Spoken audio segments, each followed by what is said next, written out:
T'es à l'université, t'es en train d'étudier en actuariat ou je sais pas, en biologie.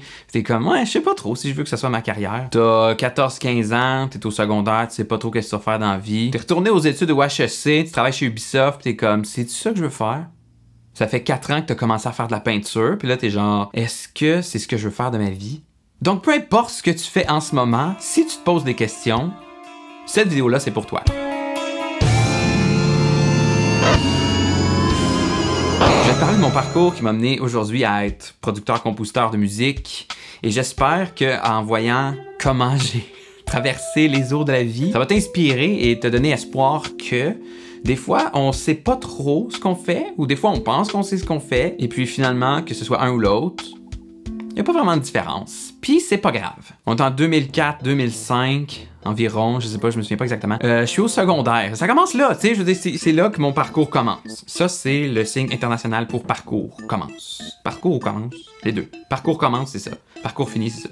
Environ secondaire 1, secondaire 2, que je commence à m'intéresser à la musique, en général dans la vie. C'est pas en secondaire 1, je me suis dit, ah ouais, moi plus tard, je veux produire de la musique, ou je veux devenir artiste international, ou je veux être recording engineer, je veux être anglophone. C'est pas là que j'ai décidé, mais ma curiosité pour la musique, c'est là que c'est né. Moi, dans le temps, je trippais sur un band appelé System of a Down. D'ailleurs, je trippe encore System of a Down. Et plus particulièrement sur Daron Malakian. Daron, en arménien on dit Daron. Donc on est au secondaire, je commence à aimer la musique. Fast forward une couple d'années, à travers le secondaire, je joue beaucoup à World of Warcraft. C'est un jeu que j'appelle presque ma maison. Il y a une partie de mon adolescence que, à part jouer à World of Warcraft, je fais pas grand chose.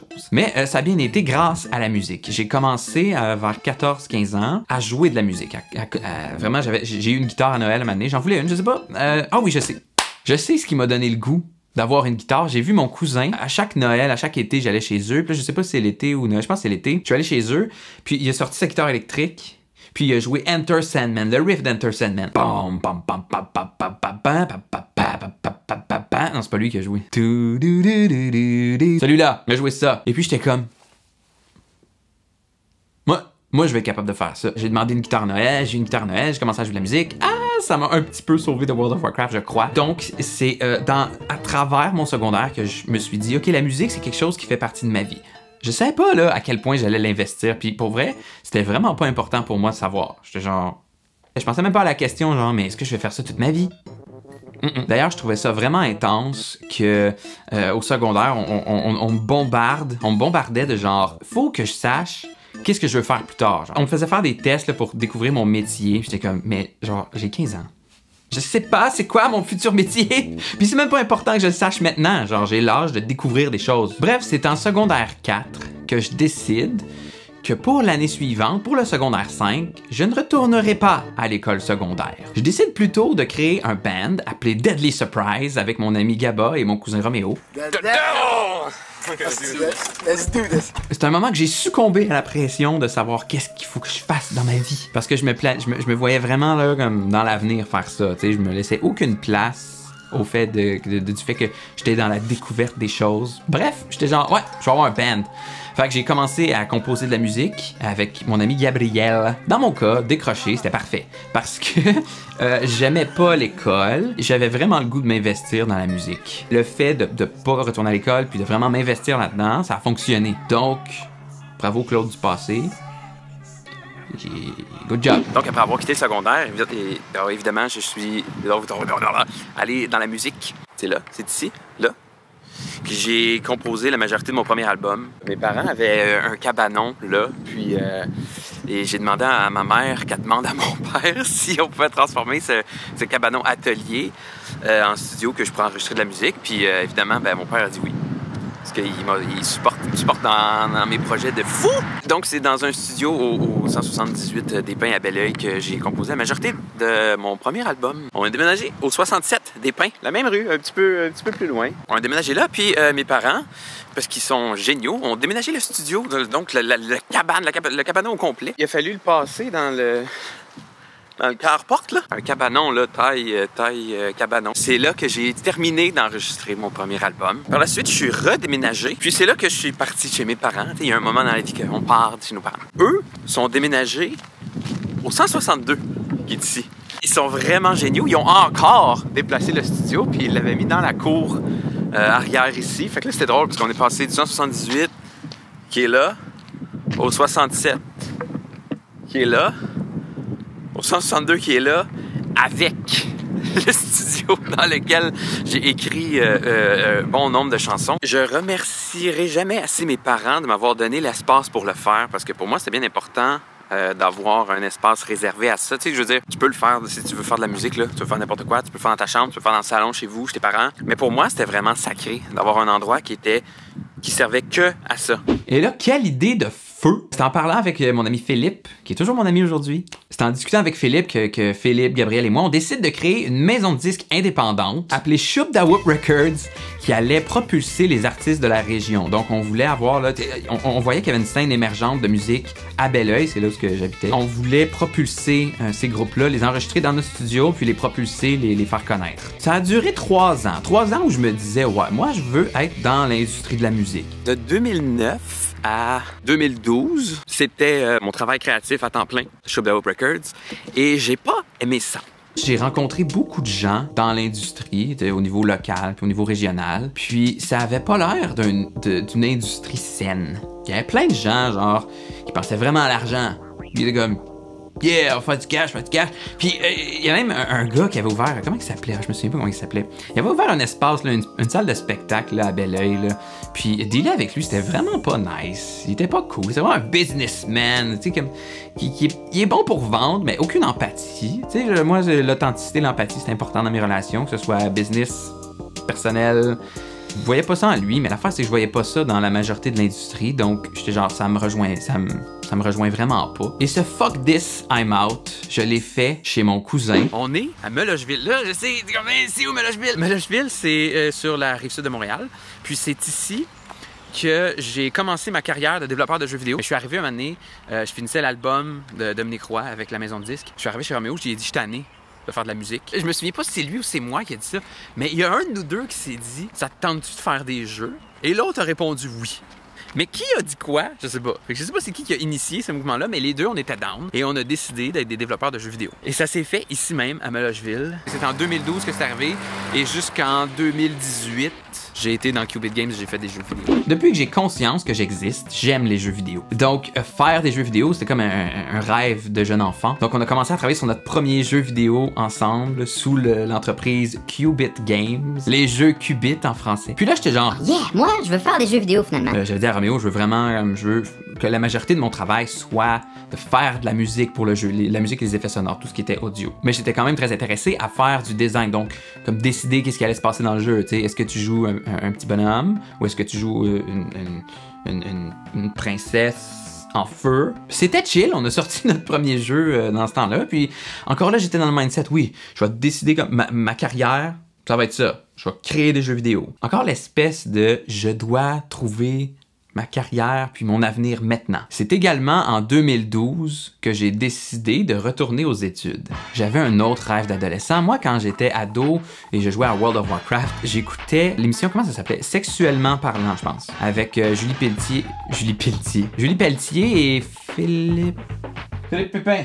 Au 98.5. Donc, hey, moi, j'adore le 98.5 depuis des années, mais donc ça date de quand j'étais ado et là, maintenant, j'ai 27 ans. C'est dans son émission que j'ai découvert que le métier de sexologue clinicien existait et l'image qui m'était venue en tête, c'est genre, c'est comme un médecin de l'amour. Genre, les gens qui sont malades en amour ou malades avec leur vie sexuelle, ils vont dans un cabinet de sexologue clinicien. C'est pareil comme un médecin! C'est pareil! Mais, vu que j'avais décroché du secondaire 4, j'étais genre, jamais je pourrais me rendre à être sexologue clinicien. Dans mon esprit, c'était très grand, c'était plus haut que ce que je pouvais atteindre. 2012, j'ai 21 ans, je vais sur le site de l'Université du Québec à Montréal. J'apprends ce qu'est être étudiant libre. Je peux m'inscrire à l'université. Je postule pas pour avoir un diplôme, je fais juste suivre des cours. Et tout ce que ça me prend, c'est d'avoir 21 ans. Fait que ben moi, je remplis le formulaire, pif paf, j'envoie ça. Et en même temps, je me dis, je vais appliquer en sexologie. J'ai pas été accepté en sexologie parce que j'avais aucun dossier scolaire. Tu sais, je veux dire, secondaire, ils n'ont pas vu, ça existe, il y avait rien. Donc, j'ai fait pendant 1 an, en étudiant libre, des cours de sexologie. Ensuite, j'ai réappliqué en sexologie et j'ai encore été refusé parce que j'avais pas effectué de cours dans un programme ou parce que j'avais pas assez des bonnes notes. Ça aussi, ça se peut, je me souviens pas exactement. Et là, je continue quand même à faire des jeux vidéo pendant ce temps-là. Tu sais, c'est comme 2 choses que je fais en même temps. Mais quelle bonne idée. Comme quand je me concentrais plus dans un, l'autre, il payait le prix, puis vice-versa. Donc, quand j'étais genre, oui, je travaille sur le jeu, il faut l'investir, ben, mes études, là, mes notes. Et l'inverse aussi, quand j'étudiais beaucoup, j'avais plus d'énergie créative. Donc, l'année d'après, je regarde en panique les programmes qui me restent pour m'inscrire, parce que la date de la majorité des programmes était partie.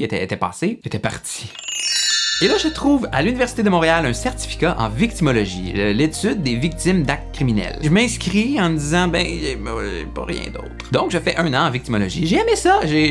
Ça m'a apporté vraiment un nouveau regard sur plein de choses dans ma vie. Et là, l'année d'après, j'ai encore appliqué en sexologie. J'étais genre, Cette fois-là, ils vont me prendre. je n'ai pas été accepté pour une 3e fois d'affilée, mais heureusement, j'avais également appliqué en même temps en psychologie. Et j'ai été accepté. À travers ça, j'étais comme, moi, je vais être sexologue clinicien. Là, j'étais comme, en psychologie, je peux pas être sexologue clinicien, mais je me suis dit, je préfère la maîtrise après. Mais là, je me suis dit, tant qu'à faire une maîtrise en sexo, je suis bien de faire le doctorat en psycho parce que je vais connaître encore plus de choses que si j'étudiais en sexo. Fait que là, j'étais genre, OK, je vais faire le doctorat en psychologie. Pendant ce temps-là, je me suis marié. Pendant ce temps-là, Qubit, mon entreprise de jeux vidéo, continue de grandir. On a sorti un jeu sur PC, Mac, Linux.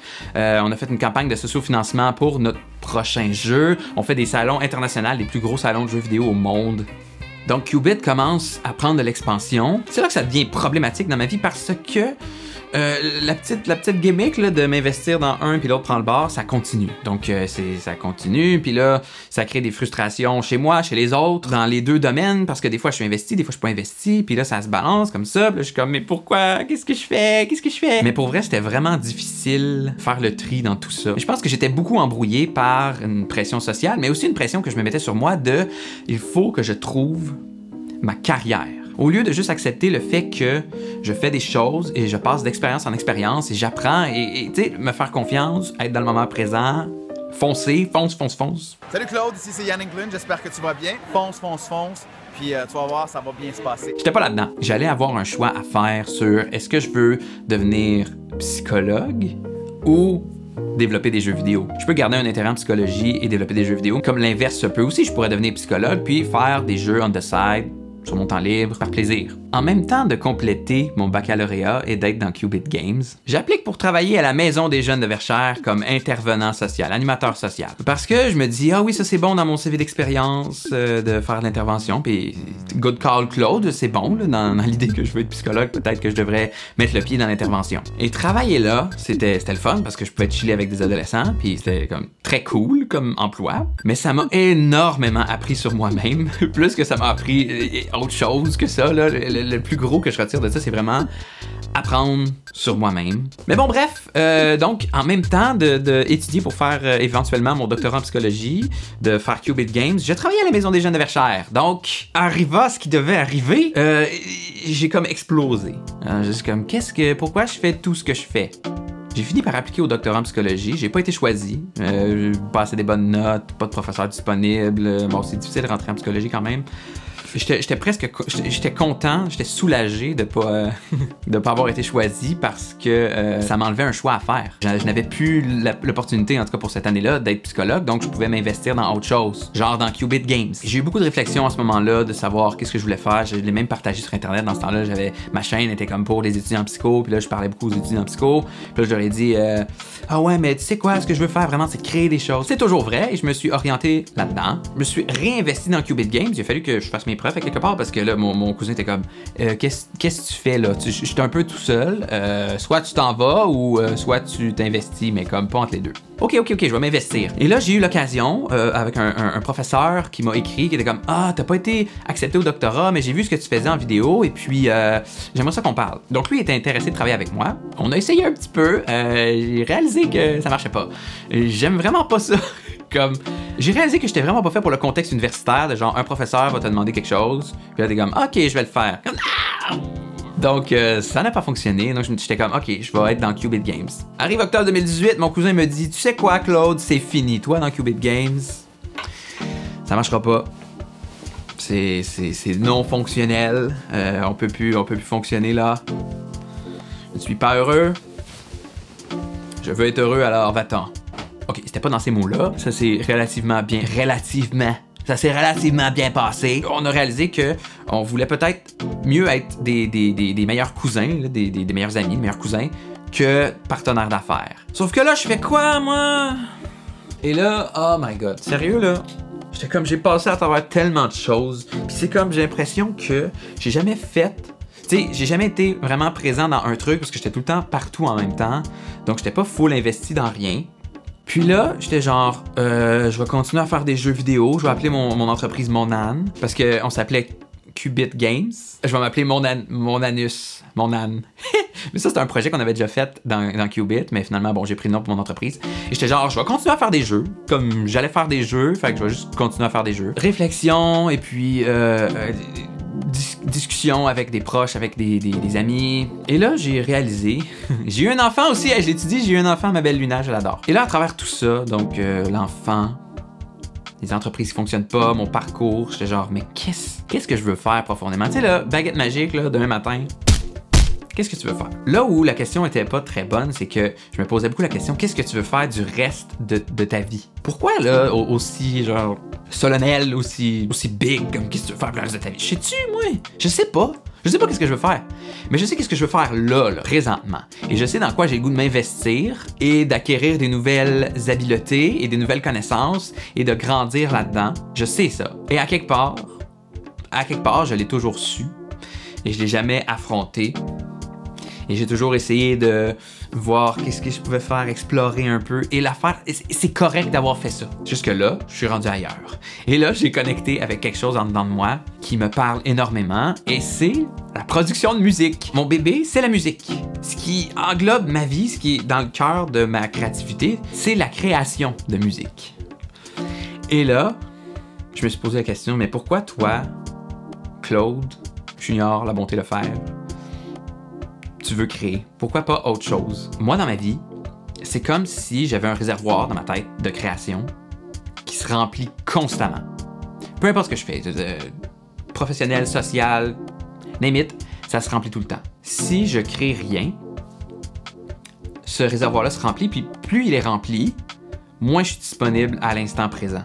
C'est comme si à quelque part j'étais constamment en train de créer, et si je vidais pas ces idées-là, si je mettais rien en œuvre, je peux juste pas fonctionner, je peux pas vivre. J'ai décidé de trouver fondamentalement qu'est-ce qui m'intéressait. Et pas de trouver une carrière, mais trouver qu'est-ce qui répondait à quelque chose de fondamental en moi, qu'est-ce qui serait authentique de ma part et qui serait vrai et dans lequel je pourrais m'investir. Je l'ai trouvé. C'est la musique. Donc j'espère qu'à travers... Et ça, ce n'est qu'un résumé, hein. J'en ai tellement vécu des échecs, des embûches. Il y en a trop pour faire juste une vidéo là-dessus, là. Ça fait deux. Ça fait pas un, ça fait deux. J'espère sincèrement que ça sera t'inspirer. Je te souhaite bonne chance, bon succès. Et oublie pas que chaque échec, en fait, c'est pas un échec, c'est un apprentissage.